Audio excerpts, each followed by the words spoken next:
Shooting this on the GH5 with the Olympus 17mm f1.8. ND filter on because it's very sunny, very hot today. 17mm f1.8 at f1.8. Quick intro to this vid. This is a video featuring the new GF6. GF6, the new addition to my little camera collection. Bought this for travel, bought this for just a quick go-to camera.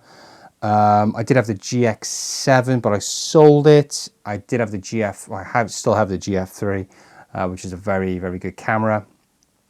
But a little flippy screen. So I decided to pick this up, mainly for this little flippy screen, to be honest. And you get 60 megapixels over the 12 megapixels on the GF3.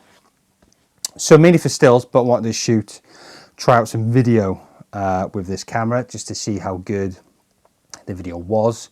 You don't get really high bit rates with the video. You don't really get 50 frames per second or 60 frames per second. There is a 50p, 60p option within the camera, but the sensor readout is 25 frames per second, so it's not actually giving you those extra frames, which is a shame, to be honest. So I did slow down I thought at the time I was shooting 50 frames per second. It was only until I got back and looked it up and I realized it's not. So I slowed that down to 50 frames per second and upscaled it to HD because it shoots in 720p and 50p mode. So I upscaled that to full HD 1080p and converted it to actually 50 frames per second in Topaz.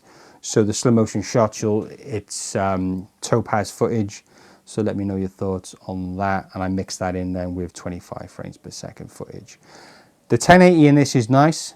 There's not a lot you can do with it. If you're a serious videographer, this is not the camera for you.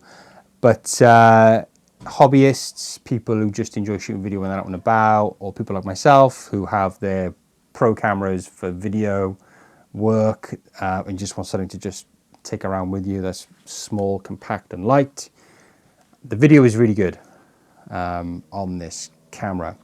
I used to own the GF7, and one frustrating thing with the GF7 was when it came to video, the exposure was fully auto. You couldn't change the shutter speed to get that true video motion.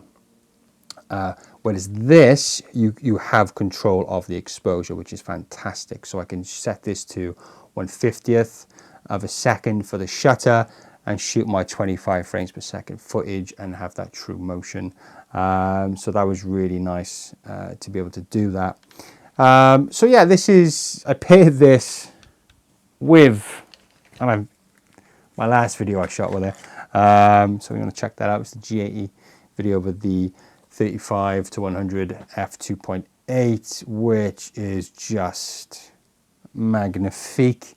Again, wanted to give the camera the best possible chance of succeeding in producing good video quality by pairing it up with a very, very good lens. And I think some of the footage I got was pretty good. So here it is, GF6 with the Panasonic 35 to 100 f2.8.